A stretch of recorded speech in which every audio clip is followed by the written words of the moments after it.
हमारे official YouTube channel को ज़्यादा से ज़्यादा शेयर एंड सब्सक्राइब करिए और अधिक अपडेट्स के लिए जुड़े रहिए हमारे साथ। नमस्कार, जय हिंद दोस्तों। यूनिवर्सल गुरु क्लासेस के ऑफिशियल यूट्यूब चैनल पर आप सभी का स्वागत है। और आज के इस वीडियो के माध्यम से हम आपसे कुछ जानकारी साझा करेंगे और वो जानकारी जुड़ी हुई है हमारे स्वास्थ्य से। आज जैसा कि आपको पता है 24 अप्रैल है और 24 अप्रैल का ये दिन हमारे लिए बहुत महत्वपूर्ण है। 24 अप्रैल की अगर हम बात करें तो हमारे स्वास्थ्य के लिहाज से ये काफ़ी महत्वपूर्ण दिन है, क्योंकि इसी दिन विश्व मेनिंजाइटिस दिवस के रूप में मनाया जाता है। ये दिन विश्व मेनिंजाइटिस दिवस के रूप में मनाया जाता है। मेनिंजाइटिस क्या है और क्यों इसको मनाया जाता है, हम इसके बारे में थोड़ा डिस्कस कर लें और डिस्कस करेंगे बाकी की जो कुछ महत्वपूर्ण जानकारियां जो हम शेयर करेंगे इस वीडियो के माध्यम से आपके साथ में। बहुत ज़रूरी है क्योंकि इस वक्त स्वास्थ्य ही सबसे बड़ा धन है, ये बात चरितार्थ हो रही है। आपको भी पता है, हमें भी पता है, सबको पता है, क्योंकि स्वास्थ्य से बड़ा कोई धन नहीं है। इस वक्त सब लोग बाकी चीज़ों को छोड़ करके अपने जीवन की तरफ देख रहे हैं, तो उसी में ये एक कड़ी है जो काफ़ी इंपॉर्टेंट है किसी भी एग्ज़ाम के लिहाज से। और बाकी जो जानकारियाँ आपको बताएंगे वो भी आपके किसी भी एग्ज़ाम में कभी भी पूछी जा सकती हैं। तो आप हमारे साथ जुड़े रहिए अंत तक और देखिए कि क्या जानकारियाँ हैं और किस तरह से वो आपके लिए लाभदायक रह सकती है। तो आपको ये ध्यान में रखना है 24 अप्रैल जो है आज का दिन, ये विश्व मेनिंजाइटिस दिवस के रूप में मनाया जाता है। और क्यों मनाया जाता है, क्योंकि ये जो मेनिंजाइटिस है ये हमारे दिमाग से जुड़ी हुई एक बीमारी है। मनुष्य का दिमाग यानी जो उसका मस्तिष्क है, और मस्तिष्क क्या है, हमारा एक मुख्य तंत्र है जो कि हमारे सोचने समझने या सभी प्रकार की गतिविधियों के लिए जिम्मेदार है। तो मेनिंजाइटिस ये मस्तिष्क से संबंधित जुड़ी हुई बीमारियों से संबंधित है। यानी मेनिंजाइटिस होता क्या है, जो मस्तिष्क के बाहर की कवरिंग होती है, जो 3 परतें होती हैं, चमड़ी के हल्की हल्की परतें होती है जो उसको सुरक्षित रखती हैं, जिनको मेनिंजेस कहा जाता है। मेनिंजेस जो इसकी बाहर की परत होती है दिमाग की, और उनसे संबंधित इन परतों से संबंधित रोग को कहा जाता है मेनिंजाइटिस। तो ये दिमाग के लिए काफ़ी ज़्यादा गंभीर किस्म का रोग है और ये किसी भी उम्र में हो सकता है, छोटी उम्र से लेकर के बड़ी उम्र तक के किसी भी व्यक्ति को हो सकता है, कभी भी हो सकता है। तो इसके संदर्भ में जागरूकता फैलाने के लिए आज का जो 24 अप्रैल का दिन है ये विश्व मेनिंजाइटिस दिवस के रूप में मनाया जाता है। ये बात आपको ध्यान में रखना है। ये तो था आपका एक जीके का इंपॉर्टेंट क्वेश्चन। उसके बाद में हम दूसरी बात करते हैं कि वर्तमान में हमारे देश के अंदर स्वास्थ्य से संबंधित गंभीर समस्याएं चल रही हैं। पहले भी थी, अब भी है, लेकिन अब थोड़ा और ज़्यादा। अब लोग मेनिंजाइटिस को क्या पता याद रखें ना रखें, लेकिन कुछ बीमारी जो चल रही है वो फिलहाल हमारे श्वसन तंत्र से संबंधित बीमारियां चल रही हैं। और आपको पता है फिलहाल वर्तमान में जो कोरोना एक भयानक विकराल बीमारी का स्वरूप है, हमारे देश के अंदर और पूरे विश्व में अपने पैर पसार चुका है। 2020 को इसने पूरा निगल लिया, अब 2021 को निगलने की तैयारी में है। तो आप और हम मिलकर के इसको ऐसा करने से रोक सकते हैं। इसके बारे में जागरूकता फैलाना हमारा मकसद है। इस वीडियो के द्वारा हम आपको कुछ भ्रांतियां हैं उनके बारे में बताने वाले हैं और कुछ जो समस्याएं लोगों के अक्सर दिमाग में रहती हैं उनको दूर करने का प्रयास करेंगे। और इनमें से कुछ बातें आपके आने वाले एग्जाम के लिहाज से भी काफ़ी जो है जुड़ी हुई हैं, तो उनको भी आप देखिए और क्या वो बातें हैं उनको हम आपको बताते हैं। तो श्वसन तंत्र से संबंधित बीमारी है फिलहाल वो हावी है हमारे ऊपर, और जिसका नाम आपको पता ही है, क्या है, कोरोना। कोरोना जिसको कोविड-19 के नाम से जाना जा रहा है। कोविड-19 क्या है, ये हमारे श्वसन तंत्र का एक रोग है। श्वसन तंत्र यानी हमारे सांस की प्रणाली को प्रभावित करने वाला रोग, एक प्रकार का न्यूमोनिया। जिस प्रकार न्यूमोनिया हमें अफेक्ट करता है, हमारे फेफड़ों को प्रभावित करता है, उसी प्रकार से ये भी हमारे फेफड़ों को प्रभावित करता है और उनको ख़त्म कर देता है। और एक वायरस यानी विषाणु से होने वाली बीमारी है। ये बातें तो आपने पढ़ी हैं, अभी तक 1 साल हो गया आप पढ़ते आ रहे हैं। तो हम इनके बारे में आपको क्यों बता रहे हैं, किस लिए बताना चाह रहे हैं, क्योंकि आपको पता ही है कि हमारी सरकार ने, गवर्नमेंट ऑफ इंडिया ने अभी फ़िलहाल इसके लिए वैक्सीनेशन यानी इसके खिलाफ टीकाकरण को मंजूरी दी है। और ये लार्जेस्ट वैक्सीनेशन ड्राइव होगा इसके टीकाकरण का प्रयास चल रहा है, वैक्सीन बनाई गई हैं, कौन कौन सी वैक्सीन है, कौन कौन सी नहीं है, उनके बारे में भी हम बात करेंगे। कोरोना को नियंत्रित करने के लिए एक व्यापक पैमाने पर टीकाकरण अभियान है वो जल्दी ही शुरू होने वाला है हमारे देश में, और वो होगा 1 मई से। वो एक लार्जेस्ट वैक्सीनेशन ड्राइव है, यानी सबसे बड़ा टीकाकरण अभियान होगा, क्योंकि हमारे देश के अंदर इस अभियान के द्वारा 18 वर्ष की उम्र से ऊपर के जितने भी लोग हैं उन सभी को इस कोरोना की वैक्सीन है वो दी जाएगी। तो नॉर्मल सी बातें हैं जो कोरोना के बारे में आपको पता ही हैं कि क्या है, ये विषाणु जनित रोग है, वायरस से संबंधित है। अब वायरस या विषाणु क्या होते हैं, देखो अगर हम देखें वायरस या विषाणु क्या चीज़ हैं, तो ये ऐसे कोशिकाएं हैं जिनके अंदर सजीव और निर्जीव दोनों के गुण होते हैं।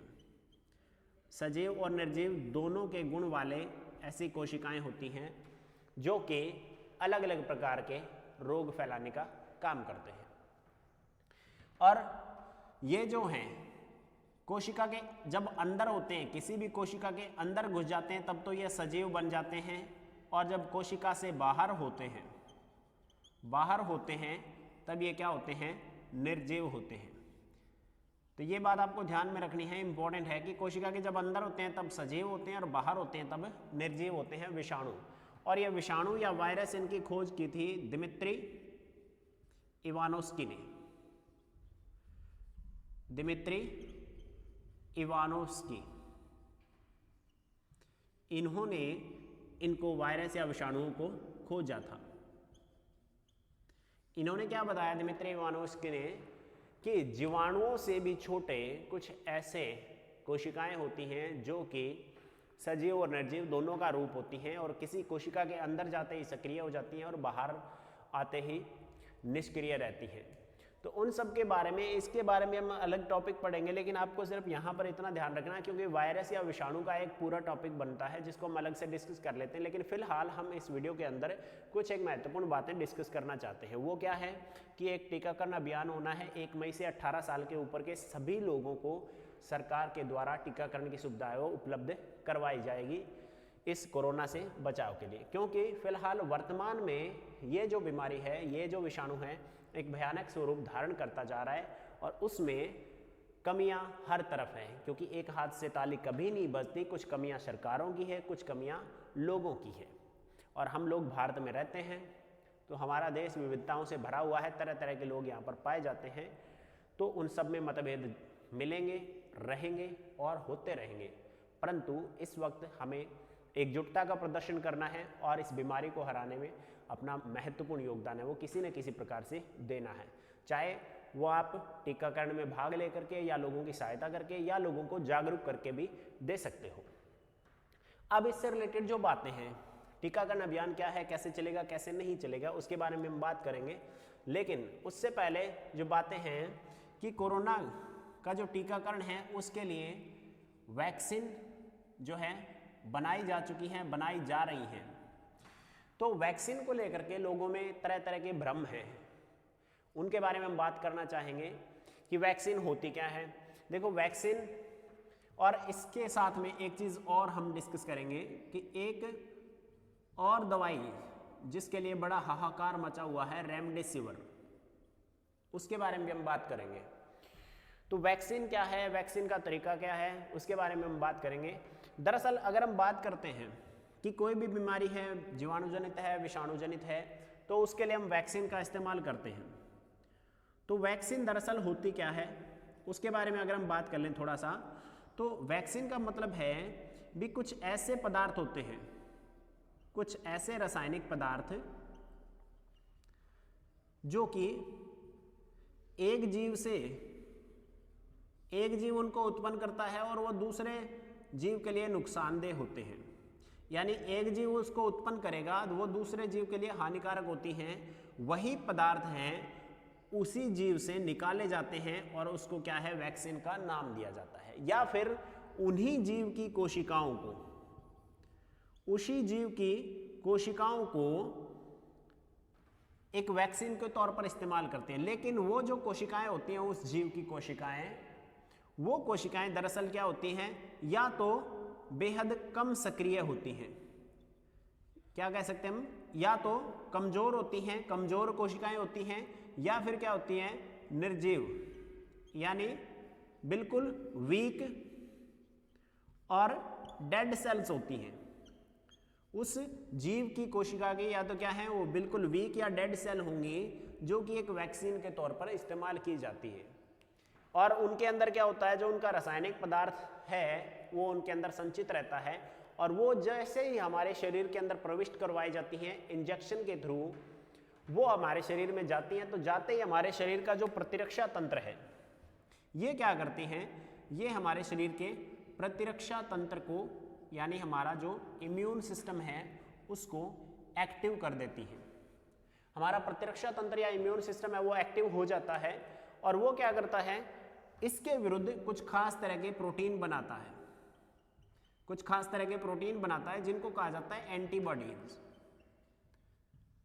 और ये जो एंटीबॉडीज हैं, ये एंटीबॉडी फिर इनसे लड़ते हैं, और जैसे ही दोबारा, ये तो जो था कि एक प्राइमरी रिस्पॉन्स होता है, प्राइमरी यानी प्रथम प्रकार के जो है एक रिएक्शन होता है हमारे शरीर के इम्यून सिस्टम का। जैसे ही कोई बाहर से वायरस या विषाणु या हम कह सकते हैं जीवाणु कोशिका हमारे शरीर के अंदर जाती है, बाहरी पार्टिकल, तो उसके खिलाफ जो हमारा शरीर है प्रथम बार रिएक्ट करता है कुछ प्रोटीन के निर्माण के द्वारा, एंटीबॉडीज के निर्माण के द्वारा, वो कहलाता है उसका प्राइमरी इम्यून होता है।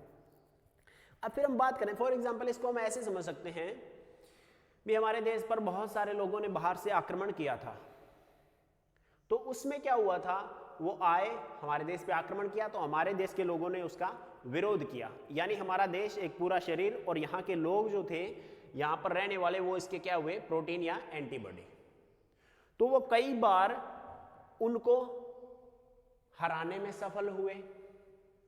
कई बार वो जब बाहरी आक्रमणकर्ता मजबूत थे तो वो हमारे देश में आकर के शासन भी करे। तो इसी प्रकार कोई भी जीवाणु या विषाणु कोशिका है वो क्या करती है, जैसे ही इन्फेक्शन करती है, संक्रमण करती है, वो हमारे शरीर को बीमारी युक्त बनाती है। तो उसका कारण क्या है, हमारे इम्यून तंत्र का कमजोर होना। और वो कमजोर कब होता है, जब हम पर्याप्त मात्रा में अपने आप को सही से जो है संभालते नहीं हैं, यानी हमारा पोषण अच्छा ना हो या बाकी की परिस्थितियां जो है, हमारा रहन सहन खान पान वो बिल्कुल बिगड़ा हुआ हो, जीवन शैली बिगड़ी हुई हो, तभी हमारा शरीर, यानी जिस प्रकार हमारा देश पुराने टाइम में अलग अलग तरह से बंटा हुआ था, तो बाहरी लोगों ने आकर के यहाँ आक्रमण किया, यहाँ पर राज किया और हमको अपनी मर्जी के हिसाब से चलाया। तो उसी प्रकार कोई भी जीवाणु, विषाणु, प्रोटोजोआ या बाहरी कोई भी पदार्थ है जब हमारे शरीर पर आक्रमण करता है, तो इसका मतलब है हमारे शरीर का जो रक्षक तंत्र है, प्रतिरक्षा तंत्र है, वो मजबूत नहीं है। और अगर वो मजबूत नहीं होगा तो वो अपने प्रोटीन यानी एंटीबॉडीज को संगठित नहीं कर पाएगा, तो हमारा शरीर वो बीमारी का शिकार हो जाएगा। और जब भी इनका, विषाणुओं का या किसी भी ऐसे पदार्थ का हमारे शरीर के प्रतिरक्षा तंत्र से सामना होता है, तो उनके बीच में एक जबरदस्त फाइट जैसे युद्ध होता है, उसी प्रकार से होती है। और उसके कारण हमारे शरीर के अंदर जो है डिस्टर्बेंस होती है, और उसी का नतीजा है कि हमें बुखार वगैरह हो जाती है या बाकी चीज़ें होती हैं, घबराहट, बेचैनी, सब कुछ होता है। तो ये चीज़ें होती हैं। तो वैक्सीन जो तैयार की जाती है वो इसी प्रकार से तैयार की जाती है ताकि हमारे प्रतिरक्षा तंत्र को मजबूत बनाया जा सके। और इसीलिए जो है लार्जेस्ट वैक्सीनेशन ड्राइव है, टीकाकरण अभियान है, वो चलाया जा रहा है। 1 मई से 18 वर्ष के सभी लोगों को या उससे ऊपर के लोगों को टीका है वो लगेगा, कोरोना की वैक्सीन है वो लगेगी, ताकि हम कोरोना के विषाणु के प्रति क्या हो सके, हम अपने प्रतिरक्षा तंत्र को मजबूत बना सकें। क्योंकि इसके प्रति जो है हमारा इम्यून सिस्टम प्रोटीन बना लेगा। जब कमज़ोर के खिलाफ हम तैयार हो जाते हैं तो हमें पता लग जाता है कि दोबारा अगर मजबूत आया तो उससे पहले ही हमारे सैनिक हमारे शरीर के अंदर तैयार रहेंगे, तो वो उस आक्रमण को झेलने में सक्षम होंगे और हम फर्दर है वो बीमार नहीं पड़ते। तो ये जो है वैक्सीन या इसका वैक्सीनेशन का तरीका है, इसके बारे में हम जान सकते हैं। लेकिन कुछ लोगों को इसके बारे में भ्रांतियाँ रहती हैं, क्योंकि हमारे देश में बेवकूफ़ों की कमी नहीं है। लोग इमोशंस यानी भावनाओं से खेलते हैं, और वो किस प्रकार से इस्तेमाल करते हैं कि वैक्सीन का नाम लेकर के जो है लोगों में भ्रांतियाँ फैलाते हैं कि उससे ये फ़ायदा, ये नुकसान है, ये फ़ायदा, ये नुकसान है। और ज़्यादातर क्या है, कुछ एक लोग जो हैं जो एक मेडिकल फील्ड से जुड़े हुए लोग हैं, कुछ लोग हैं राजनीति से जुड़े हुए लोग हैं, तो वो जो अपना फायदा देखते हैं वो इस तरह की भ्रांतियां लोगों के बीच में फैलाते रहते हैं। और खास करके हमारे यहाँ के लोगों को आदत है कि वो अपने आसपास या घर वालों पर भरोसा कम करते हैं, बाहर वालों पर भरोसा ज़्यादा करते हैं। इसीलिए जो हमारे देश के अंदर जो भी निर्माण हो रहा है, जो भी वैक्सीन बनी है, उस पर लोगों को भरोसा नहीं हो रहा, लोगों में हिचकिचाहट है, क्योंकि उसके बारे में तरह तरह की भ्रांतियां फैलाई गई हैं व्यापारिक फायदे के लिए, कुछ बाहरी लोगों के द्वारा, कुछ हमारे अपने लोगों के द्वारा। और लोग बाहर की चीज़ों पर भरोसा कर रहे हैं भाग करके।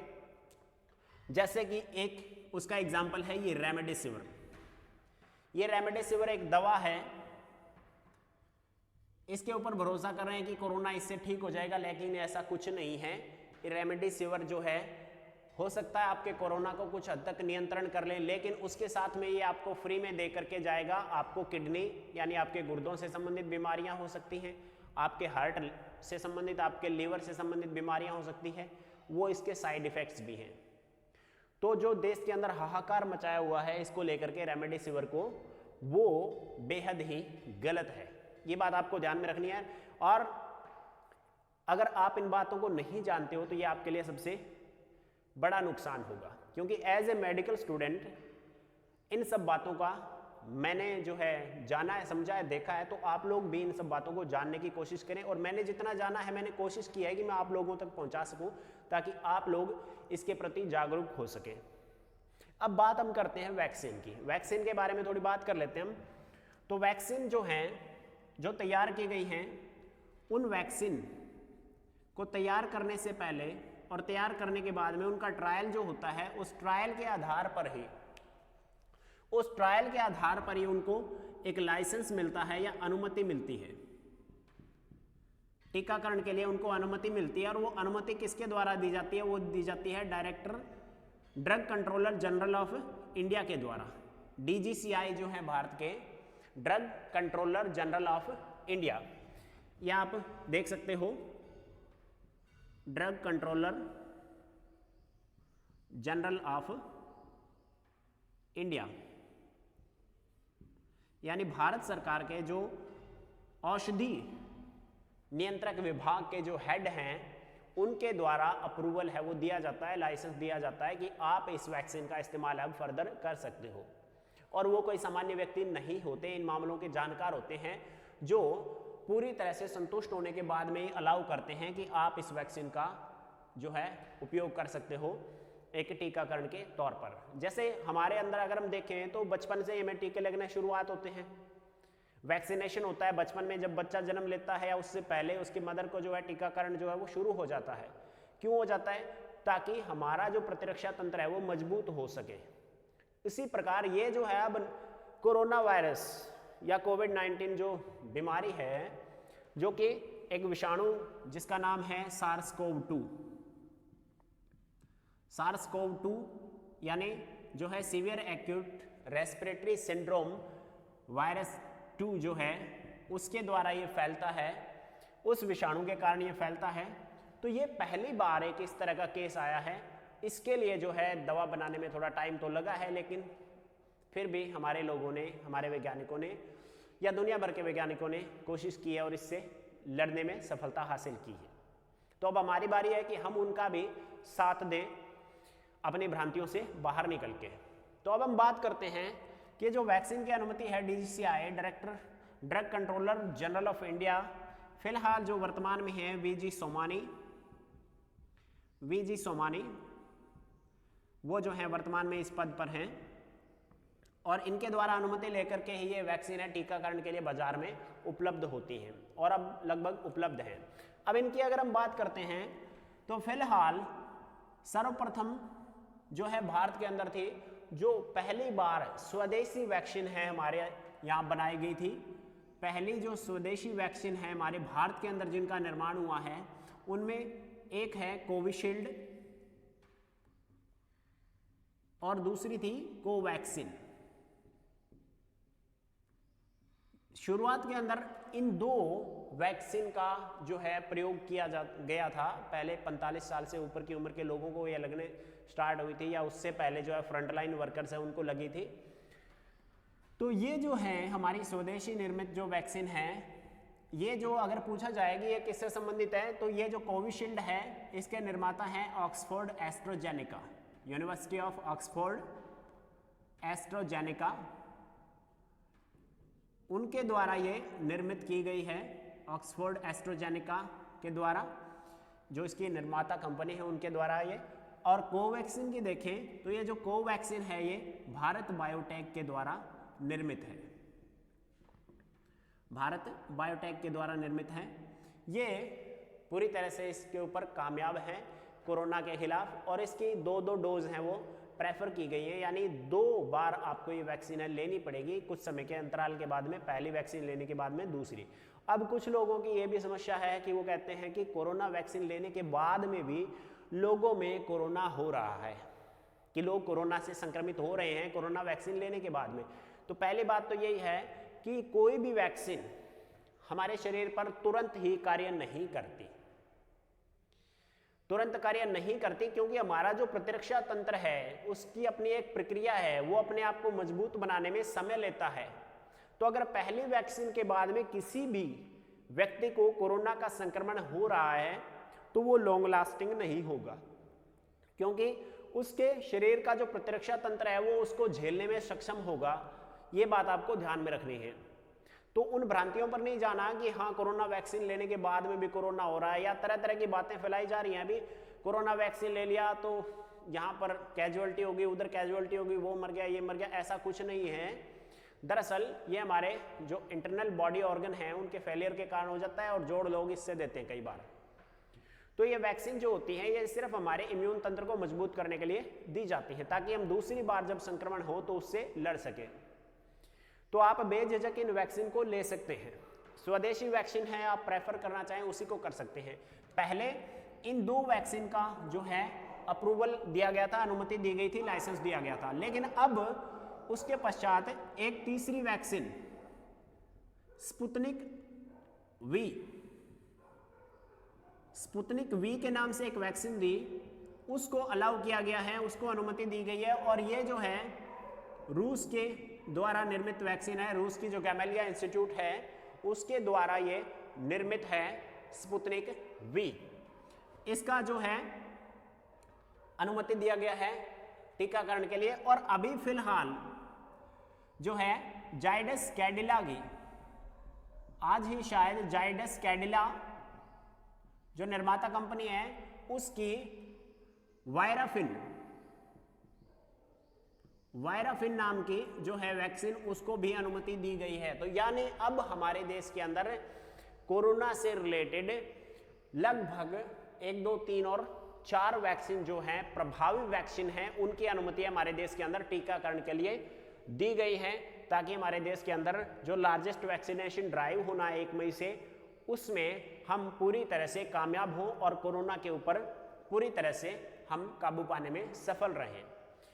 और उसके बाद अगर हम बात करते हैं, ये वैक्सीन है पूरी तरह से सेफ है, आपको इस बारे में कोई डाउट नहीं होना चाहिए। प्रेफर करिए हमारे देश की वैक्सीन है उनको, और उसके बाद में बाहर वाली वैक्सीन है वो आती हैं उनको प्रेफर करिए, क्योंकि हमारे स्वदेशी वैक्सीन है वो हमारे लिए सस्ती पड़ती हैं और हम आसानी से उनको अफोर्ड कर सकते हैं, सरकार फ्री में भी दे रही है, तो वो आप ले सकते हो।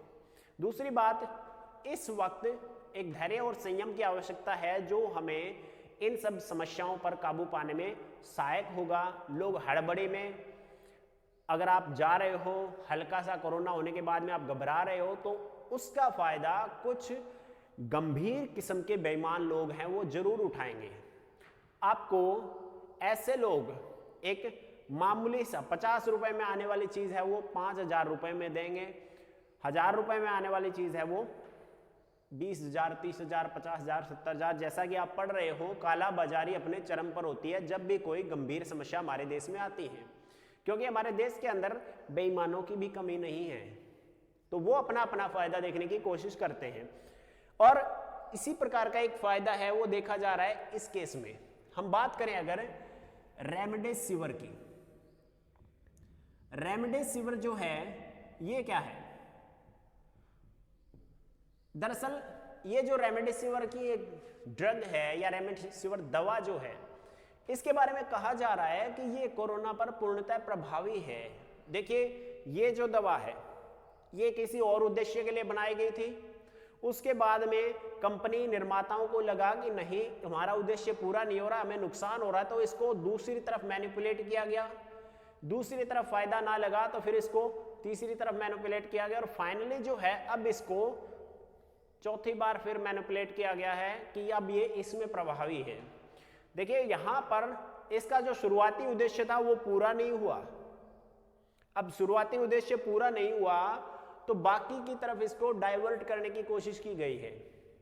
हाँ, हो सकता है कुछ हद तक ये आपके शरीर में ऑक्सीजन की कमी है उसको नियंत्रित कर ले, आपको कुछ टाइम के लिए आपका जो संक्रमण पीरियड है उसको कम कर दे या आपको प्रभावित होने से बचा सकती है, परंतु पूर्णतः प्रभावी नहीं है। इस बात को अपने दिमाग से निकाल दीजिए, क्योंकि आपकी इसी हड़बड़ी के कारण हमारा देश है उसके अंदर हाहाकार मचेगा, इस वजह से कि आप रेमडेसिविर के लिए भाग रहे हो, चोरी हो रही है, काला बाजारी हो रही है और आपको 5 रुपए वाली चीज़ है वो आपको 500 में मिल रही है, तो उसके जिम्मेदार भी आप लोग होंगे अगर आप लोग ऐसा करते हो। आइए हम इसके बारे में थोड़ा देख लेते हैं कि ये है क्या। दरअसल ये जो एक दवा है, ये दवा यूएसए यानी अमेरिका, यूनाइटेड स्टेट्स अमेरिका, जो कि फिलहाल हमें कोरोना की वैक्सीन के लिए कच्चा माल देने से इनकार कर रहा है, और आपको पता ही है कि वो क्या है, एक व्यापारिक कंट्री है, तो वो अपना फायदा देखते हैं सिर्फ, दूसरों के लिए उनके मन में कोई वो सहानुभूति नहीं है। तो ये दरअसल ये जो दवा है रेमडेसिविर अमेरिकन कंपनी के द्वारा तैयार की गई थी। अमेरिका की एक कंपनी है जिसका नाम है गिलियड साइंसेज, गिलियड साइंसेज, उसके द्वारा इसका निर्माण किया गया था रेमडेसिविर का। तो रेमडेसिविर जो है उसका शुरुआती जो निर्माण है वो क्यों किया गया था, हम इसके बारे में बात कर लेते हैं। गिलियड साइंसेज नाम की जो एक कंपनी है अमेरिका की, उसने इसका निर्माण किया था, और उसके निर्माण के बाद में उसने जो अमेरिका का जो एक यूएसए का जो आर्मी का मेडिकल एंड रिसर्च इंस्टीट्यूट है इन्फेक्शियस डिजीज का, उससे अप्रूवल लेकर के और इस दवा का व्यापारिक उत्पादन शुरू किया गया था। और ये शुरुआती तौर पर यह दवा बनाई गई थी हेपेटाइटिस के लिए। ये दवा हेपेटाइटिस सी के लिए निर्माण किया गया था इसका, लेकिन वहां पर हेपेटाइटिस सी के अंदर यह दवा प्रभावी नहीं थी। इस रोग के लिए यह दवा प्रभावी नहीं थी, यानी इसने अपना काम वहां पर नहीं किया। तो उसके बाद में इसको फिर डाइवर्ट करने की कोशिश की गई, जब कंपनी को लगा कि हमें इसके निर्माण से घाटा हो रहा, नुकसान हो रहा है, हमारे लिए फायदेमंद नहीं है और प्रभावी नहीं है।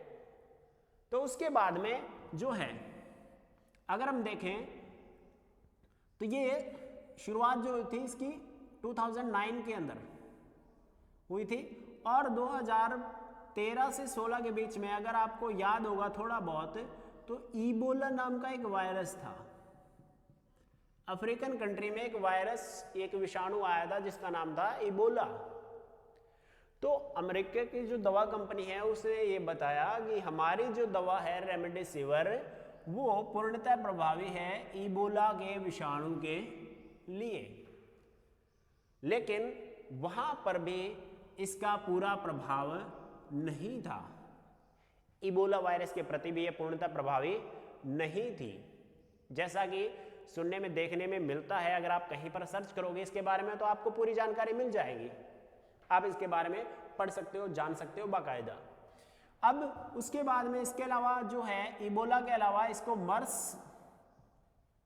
मर्स यानी जो मिडल ईस्ट रेस्पिरेटरी सिंड्रोम, ये हमारे श्वसन तंत्र से जुड़ी हुई बीमारी है, ठीक है।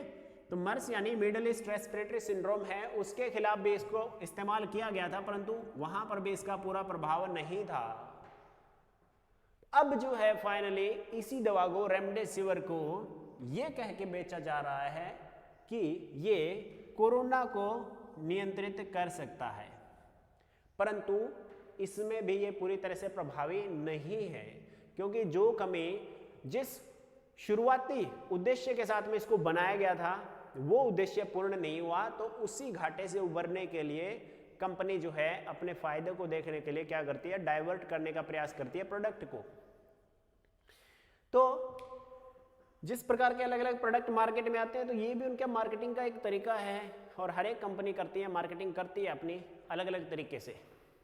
कोरोना पर यह कुछ हद तक नियंत्रण पाने में प्रभावी है, आपके कुछ दिन की जो जीवन है उसमें समस्याओं को घटा सकती है, लेकिन जैसे ही आप कोरोना के संक्रमण से उबरोगे इसका ज़्यादा उपयोग आपको नुकसान की तरफ लेकर के जाएगा।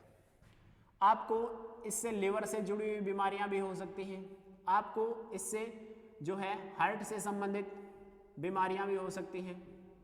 तो यानी एक तरफ ये आपको हो सकता है कुछ फायदा दे, दूसरी तरफ ये आपको मुफ्त में नुकसान देके जाएगी, यानी इसके साइड इफेक्ट्स भी हैं। तो आपको ध्यान में रखना है क्या है, पहली बात तो यह है कि आप टीकाकरण जो है करवाइए कोरोना का, क्योंकि सिर्फ और सिर्फ एकमात्र उपाय है वो ये है कि आप कोरोना का टीकाकरण है उस अभियान में भाग लें और अपने आप को सुरक्षित बनाएं। दूसरी और महत्वपूर्ण बात यह है कि किसी भी प्रकार की अफवाह पर ध्यान ना दें। और तीसरी और महत्वपूर्ण बात यह है, अब समय है कि आप अपने फालतू के व्यर्थ के कामों को छोड़ करके शांति से एक जगह पर टिक करके रहें, ताकि अगर आप संक्रमण फैला नहीं रहे हो तो कम से कम किसी से संक्रमण उधार ना लें। और इसी में आपकी भलाई है, दूसरों की भलाई है, बाकी लोगों की भलाई है। और जहां तक हो सके आप कोशिश करिए कि अगर आपको कुछ भी पॉजिटिव चीजें मिलें तो उसको फॉरवर्ड करिए और लोगों को प्रोत्साहित करिए, ताकि हम एकजुट होकर के इस महामारी के खिलाफ लड़ सकते हैं। कुछ लोग इसके बारे में भ्रांतियां फैला रहे हैं, आप उनको देखिएगा लेकिन सीरियसली नहीं लेना, क्योंकि कुछ लोग शायद ये भी कहते मिले आपको कि कोरोना होता नहीं है, कोरोना जैसी कोई चीज़ नहीं है। लेकिन एक हिंदी के अंदर कहावत है, जिसके पैर फटे ना बिवाई वो क्या जाने पीर पर आई। तो आप उस बात को भी ध्यान में रखना, अपने माइंड में रखना। और इसका नियंत्रण का एकमात्र उपाय है सेल्फ आइसोलेशन, अपने आप को मुक्त रखिए, बाकी सब चीज़ों से दूर रखिए, और जब तक ये नियंत्रण में नहीं आता तब तक अपने आप को अलग रखिए इन सब चीज़ों से। दूसरी बात, टीकाकरण अभियान है उसमें भाग लीजिए। इनमें से कोई भी चीज़ आपके अगर समझ में आए, अच्छी लगे, तो आप उस बात को आगे बढ़ा सकते हो। हाँ, ये जो वैक्सीन है इनके नाम के बारे में जो है एग्जाम के अंदर पूछा जा सकता है, आगे आने वाले जो कभी भी होंगे, में भी हो सकता है इसी साल हो जाए, उससे आगे हो जाए, लेकिन उससे आगे भी हो जाए, कभी भी हो सकते हैं, उसके बारे में क्वेश्चन आएगा जरूर। यहाँ पर अगर आप देखोगे इसके बारे में पूछा जा सकता है, इसके बारे में आ सकता है, और यहाँ पर बहुत सी चीज़ें हैं जो आपसे एग्जाम के अंदर पूछी जाती हैं। वायरस या विषाणु के बारे में हम अलग बातों में पढ़ेंगे, कौन सा वायरस है कौन सा नहीं है, कोरोना का कौन सा है, कौन सी बीमारी का कौन सा है। तो वायरस जनित या विषाणु जनित रोगों के बारे में एक अलग से वीडियो में हम आपको बताएंगे। आज का वीडियो सिर्फ और सिर्फ इसका उद्देश्य इतना ही था कि हम आप लोगों को इन सब के बारे में जागरूक कर सकें, ताकि आज जो परिस्थितियां हैं उन पर किसी न किसी प्रकार से काबू पाया जा सके। अगर आपको इसमें से कुछ भी पॉजिटिव लगे तो आप उस बात को आगे बढ़ा सकते हो, दूसरे लोगों को प्रेरित कर सकते हो कि वो पॉजिटिविटी बनाए रखें और इस महामारी की परिस्थितियों पर नियंत्रण करने में अपना योगदान किसी न किसी प्रकार से दे सके। आप वैक्सीन नहीं बना सकते, कोई बात नहीं, आप टीकाकरण नहीं कर सकते, कोई बात नहीं। पॉजिटिव काम करने का, सकारात्मकता के साथ में काम करने के बहुत से तरीके हैं, उनमें से कोई भी एक तरीका अपना करके आप खुद को और बाकी लोगों को सुरक्षित रख सकते हो। तो ऐसी और जानकारियों के लिए जो आपके लिए काफ़ी ज़्यादा हेल्पफुल हो, हम दोबारा से फिर आएंगे आपके लिए एक नया वीडियो लेकर के, और कंटिन्यूटी में जीएस के जो वीडियो है वो हम आपके लिए लेकर के आएंगे। तब तक के लिए आप जुड़े रहें हमारे साथ। थैंक यू, जय हिंद।